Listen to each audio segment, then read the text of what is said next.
지금 절대 이 영상을 멈추지 마십시오. 최근 원달러 환율이 1,400원대 후반까지 올라오면서 시장이 예민해졌습니다. 환율은 단순한 숫자가 아닙니다. 물가, 금리, 부동산 심리, 기업 자금 흐름까지 한 번에 흔듭니다. 몇 년 전만 해도 1,200원대였던 환율이 지금은 1,400원대 후반이에요. 체감 부담이 크게 커졌습니다. 여러분 통장에 1억 원이 있었다면 달러 기준으로 환산하면 가치가 크게 줄어든 셈이에요. 근데 더 무서운 건 따로 있습니다. 지금 이 상황이 1997년 외환위기 직전과 비슷한 냄새가 난다는 거예요. 그때도 사람들은 몰랐거든요. 설마 IMF가 올 줄은 말이죠. 상황은 매시간 악화됐고 몇 주 사이에 판이 완전히 뒤집혔습니다. 1997년 당시 환율은 어떻게 움직였을까요? 10월에 900원이었던 환율이 11월에 1,000원 안팎을 거치며 급등 구간이 나왔어요. 석 달 만에 상황이 완전히 바뀐 겁니다. 지금 환율을 보세요. 계속 우상향하고 있잖아요. 일부 분석에서는 1,500원대 진입 가능성도 열어두고 있습니다. 더 심각한 건 이겁니다. 최근 주식시장이 강세를 보이는 구간이 있었는데도 환율은 계속 올랐어요. 주가와 환율이 따로 움직이는 구간이 있고 금리 차이나 해외 투자 수급 같은 요인이 겹치면 환율이 뛸 수 있습니다. 이런 복합적인 흐름 자체가 시장 불안을 키우는 거죠. 해외에서도 통화 약세 국면에 자산으로 도피하는 흐름이 나타난 사례가 있었어요. 사람들이 화폐 가치 하락을 걱정해서 현금 대신 부동산이나 주식으로 몰리는 거죠. 그런데 이런 흐름이 지속 가능하지 않다는 게 문제예요. 지금 한국은행 발표를 보면 외환 보유고가 4천억 달러대를 유지하고 있다고 해요. 충분하다고 하죠. 근데 위기 국면에서는 충분하냐는 논쟁이 항상 반복됩니다. IMF의 적정성 평가 기준으로 봐도 충격 시나리오에 따라 해석이 달라질 수 있거든요. 1997년 당시에도 직전까지는 괜찮다는 말이 돌았어요. 그런데 몇 주 안에 상황이 급변했죠. 상황은 더 나빠지고 있습니다. 미국은 4.25%에서 4.5% 범위의 금리를 유지했고 한국은 2.5%를 유지한 적이 있어요. 금리 역전이 1년 반 넘게 지속되는 거죠. 돈이 미국으로만 빠져나갈 수밖에 없는 구조예요. 가계부채는 어떨까요? 2024년 2분기 말 기준 가계신용 잔액이 1,896조 원입니다. 거의 1,900조 원이에요. 곧 2,000조 원을 돌파할 거라는 전망이 나오고 있죠. 대한민국 국민 1인당 3,700만 원씩 빚진 겁니다. 갓난아기부터 할아버지까지 다 포함해서요. 더 무서운 건 이 빚의 상당 부분이 변동금리 대출이라는 거예요. 금리 오르면 이자가 바로 뛰어오르는 구조죠? 실제로 4대 시중은행 주택담보대출 금리 범위에 6%대가 포함됐어요. 2020년이나 2021년에 집 사신 분들, 그때는 금리가 2%대였잖아요.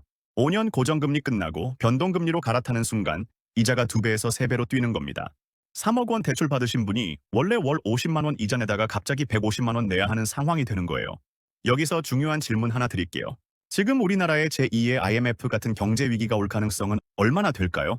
이미 전문가들 사이에서는 경고음이 나오고 있습니다. 근데 더 중요한 건 이겁니다. IMF급 대형 위기가 안 와도 지금 이미 많은 국민들이 과거 위기 때만큼 힘들어하고 있다는 거예요. 자, 그럼 지금부터 제대로 알려드리겠습니다. 제2의 경제 위기가 오기 전에 반드시 나타나는 5가지 전조 증상. 그리고 우리가 지금 당장 무엇을 준비해야 하는지 말이죠. 이건 공포 조장이 아니에요. 1997년을 겪었던 사람들이라면 다 알아요. 그때도 신호는 분명히 있었거든요. 단지 대부분의 사람들이 그 신호를 못 읽었을 뿐이죠. 첫 번째 전조 증상입니다. 환율이 멈추지 않고 계속 오르는 거예요. 지금 원달러 환율이 1,400원대 후반을 찍고 있죠. 일부 분석에서는 1,500원대 진입 가능성도 열어두고 있습니다. 쉽게 설명드릴게요. 환율이 오른다는 건 원화 가치가 떨어진다는 뜻이에요. 여러분이 가진 돈의 가치가 줄어드는 겁니다. 1997년 외환위기 당시를 돌이켜볼까요?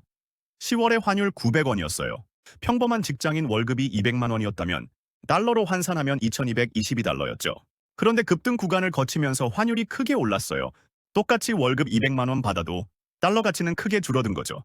숫자는 200만 원으로 똑같은데 실질 가치는 줄어든 겁니다. 지금 2025년 현재 상황을 보세요. 30대 직장인 박 씨가 있습니다. 월급 400만 원 받아요. 몇 년 전 환율이 1,200원대였을 때는 달러로 3,300달러 넘었어요. 그런데 지금 환율 1,450원 시대에는요, 2,750달러예요. 똑같이 400만 원 받는데 달러 가치로는 550달러나 줄어든 겁니다. 아무것도 안 했는데 월급의 달러 환산 가치가 17% 가까이 줄어든 거예요. 환율이 계속 오르면 어떤 일이 벌어질까요? 첫째, 기름값이 오릅니다. 석유는 달러로 사오니까요. 환율 1,200원 시대에 리터당 1,600원 하던 휘발유가 환율 1,500원 되면 2,000원으로 뛰어요. 둘째, 수입 물가가 오릅니다. 커피, 밀가루, 과일, 전자제품 다 비싸지죠. 셋째, 이게 가장 무서운 건데요. 물가가 오르면 한국은행이 금리를 올려야 해요. 금리 오르면 대출 이자가 뛰고 서민들은 더 힘들어지는 거죠. 원유로 환율도 주목할 부분이에요. 최근 1,600원대 후반까지 올랐습니다. 1,700원이 코앞이에요. 원화가 달러뿐 아니라 유로에 대해서도 약세를 보이는 구간이 있었어요. 이거는 복합적인 요인들이 작용하는 거죠. 여러분, 은행 가보셨어요? 환전 창구에서 달러 사려면 지금 1,500원 가까이 줘야 해요. 은행 고시율이 그래요. 기준 환율에다가 은행이 마진 붙이거든요. 오랜만에 환전하러 가신 분들 깜짝 놀랐을 거예요. 언제 이렇게 올랐지? 두 번째 전조 증상입니다. 통화량이 너무 많이 풀렸어요. 한국은행 자료를 보면요. 2001년 이후 한국의 통화량 증가율이 미국보다 훨씬 높았던 시기가 있었대요. 왜 그럴까요? 미국이 금리를 확 올릴 때 우리는 그만큼 못 올렸거든요. 부채 부담 때문에요. 그러니까 상대적으로 돈을 더 많이 공급할 수밖에 없었던 거죠. 통화량이 많다는 건 뭘 의미할까요? 쉽게 말하면 돈의 가치가 희석된다는 거예요. 예를 들어볼게요. 어떤 마을에 사과가 100개 있고 돈이 100만 원 있다고 쳐요. 사과 한 개가 1만 원이겠죠. 근데 갑자기 마을에 돈이 200만 원이 됐어요. 사과는 여전히 100개인데요. 그럼 사과 한 개 값이 2만 원으로 뛰는 겁니다. 이게 인플레이션이에요. 지금 한국 경제 상황을 보세요. 미국은 금리 올려서 돈을 흡수했는데 한국은 그러지 못했어요. 부채가 너무 많아서요. 금리 올리면 가게도 기업도 무너지니까요. 그래서 통화정책 카드 쓰기가 어려운 진퇴양난에 빠진 거죠. 45살 자영업자 김 사장이 있어요. 치킨집 운영하는데요. 몇 년 전에 닭 한 마리 원가가 3,000원이었어요. 지금은요, 4,500원입니다. 50%나 올랐어요. 식용유, 전기료, 임대료 다 올랐죠. 치킨 가격을 2만 원에서 2만 4천 원으로 올렸는데도 마진은 오히려 줄었어요. 손님들은 물가 비싸다고 주문도 줄었고요. 김 사장은 매달 적자예요. 폐업을 고민하고 있습니다. 세 번째 전조 증상입니다. 이자도 못 내는 취약 기업 비중이 상승했다는 경고가 있습니다. 이자 보상 배율이 1 미만인 기업, 쉽게 말해서 버는 돈으로 이자도 못 갚는 기업이요. 이런 기업들이 늘어나고 있다는 거예요. 그냥 은행이 대출 연장해줘서 겨우 버티는 거죠. 왜 은행이 계속 대출 연장해주냐고요? 부도 내면 은행도 손해니까요. 그래서 빚을 굴려주는 겁니다. 문제는 이게 언제까지 갈 수 있냐는 거죠. 경기 좋을 때는 버틸 수 있어요. 근데 지금처럼 환율 오르고 금리 부담 크고 경기 나빠지면요. 은행들도 못 버텨요. 동시에 대출 회수에 들어가는 겁니다. 돈 갚으라고요?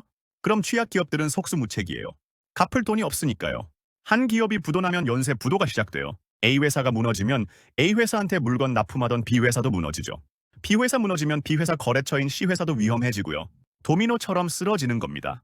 1997년 외환위기 때 수많은 기업이 연쇄 도산했던 이유가 바로 이거예요. 50대 중소기업 직원이 씨 얘기 들어보세요. 자동차 부품 만드는 회사 다녀요. 20년 넘게 다녔죠. 회사가 대기업한테 납품하는데 그 대기업이 요즘 경기 안 좋다고 납품 단가를 20% 깎았대요. 이 씨 회사는 원래 마진이 15%였는데 이제는 적자예요. 사장님이 직원들 월급도 못 주겠다고 했어요.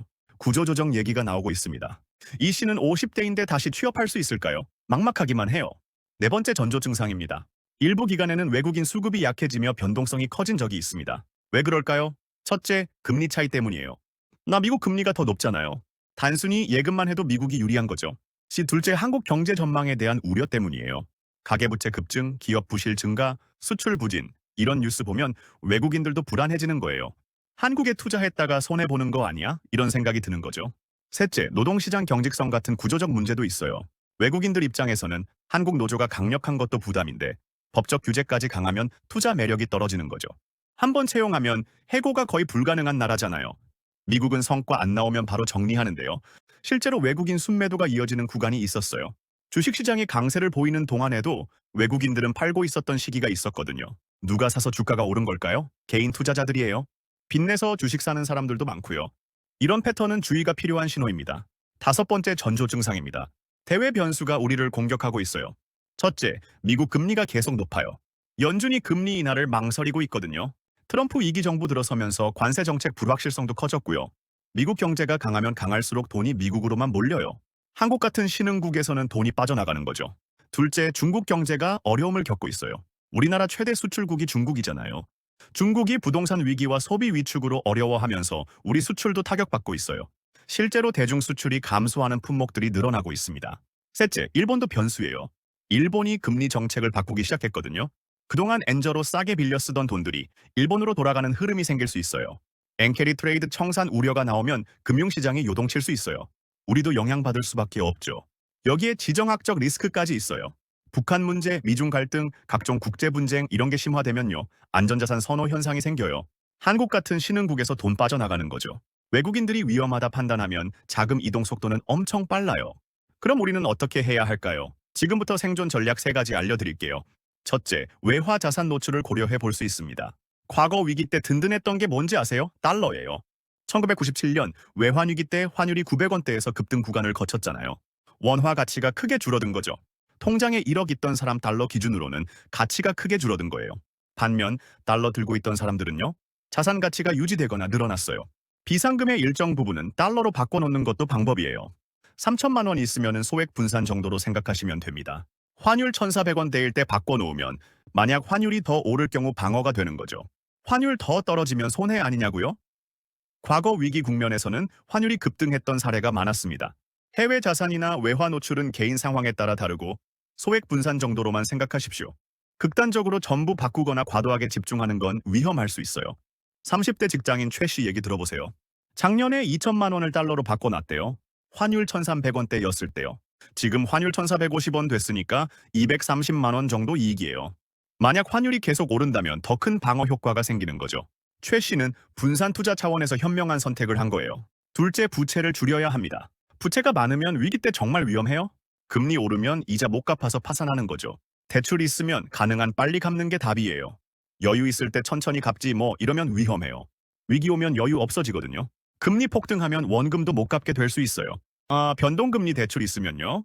고정금리로 전환하는 게 좋아요. 금리 오를 위험 막는 거죠. 아니면 여유 자금으로 아예 갚아버리는 것도 방법이에요.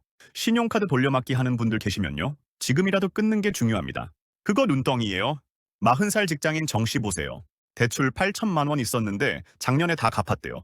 보너스, 연차 수당, 부업 수입 다 털어서요. 주변에서 왜 그렇게 급하게 갚냐고 했는데 지금 보니 잘한 거예요. 위기 와도 정 씨는 버틸 수 있어요. 빚이 없으니까요. 셋째, 현금 유동성을 확보해야 합니다. 당장 쓸 생활비는 원화 현금으로 있어야 해요. 3개월치 정도요. 월 300만 원 쓰면 900만 원 정도 현금으로 보관하는 겁니다. 1997년 외환위기 때는 금융기관이 대규모로 정리되고 인수되면서 자금시장 경색이 심해졌어요. 접근성 리스크가 커지는 국면이 올 수 있죠. 금도 고려해 볼 만한 선택이에요. 위기일수록 금이 강하거든요. 달러 일부, 금 일부, 원화, 현금 일부 이런 식으로 분산하면 좋습니다. 중요한 건 한 곳에 몰빵하지 말라는 거예요. 자, 다시 한번 정리할게요. 제2의 대형 경제 위기가 올지 안 올지는 아무도 확실하게 말할 수 없어요. 근데 분명한 건요. 5가지 전조 증상이 지금 동시다발적으로 나타나고 있다는 거예요. 환율 급등, 통화정책 딜레마, 취약 기업 증가, 외국인 수급 약화, 대외 변수 악화.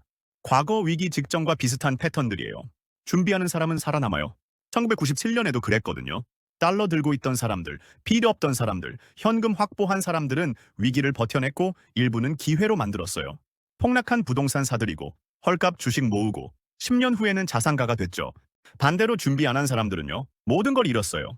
집 잃고 직장 잃고 신용불량자 됐고 가족 해체됐고 단지 설마 하면서 아무것도 안 했던 사람들이었어요. 오늘 이 영상을 본 여러분은 이제 선택해야 합니다. 준비할 건가요? 아니면 설마 하면서 살 건가요? 시간은 기다려주지 않아요. 경제 환경은 빠르게 변하고 있어요. 준비하는 자만 살아남습니다. 지금 이 순간부터 시작하세요. 당신의 미래는 당신이 지켜야 합니다. 여러분, 오늘 이 영상이 끝나고 나면 두 부류의 사람이 생깁니다. 첫 번째는 지금 당장 은행 앱을 켜서 달러 계좌를 만드는 사람입니다. 대출 상환 계획을 세우는 사람입니다. 비상금을 챙기는 사람입니다.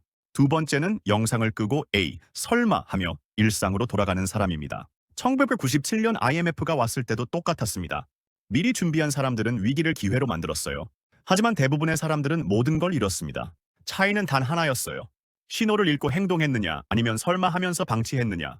지금 이 순간 선택은 여러분의 몫입니다. 하지만 결과는 여러분이 책임져야 합니다. 위기는 예고 없이 오지 않습니다. 신호는 이미 충분히 보냈어요. 이제 남은 건 여러분의 행동뿐입니다. 오늘 영상이 도움이 되셨다면 구독 버튼을 꼭 눌러주세요. 경제 위기에 대비하는 실전 정보를 계속 전해드리겠습니다. 좋아요와 알림 설정도 부탁드려요. 중요한 경제 신호가 포착되면 가장 먼저 여러분께 알려드리겠습니다. 이 영상을 주변 분들과도 꼭 공유해주세요. 특히 부모님, 형제자매, 친구들에게요. 한 사람이라도 더 준비할 수 있다면 그게 바로 여러분이 할 수 있는 최선의 선택입니다. 준비하십시오. 지금 당장, 오늘부터, 이 순간부터 당신의 미래는 당신의 선택이 만듭니다. 시간은 절대 기다려주지 않습니다. 다음 영상에서 뵙겠습니다. 감사합니다.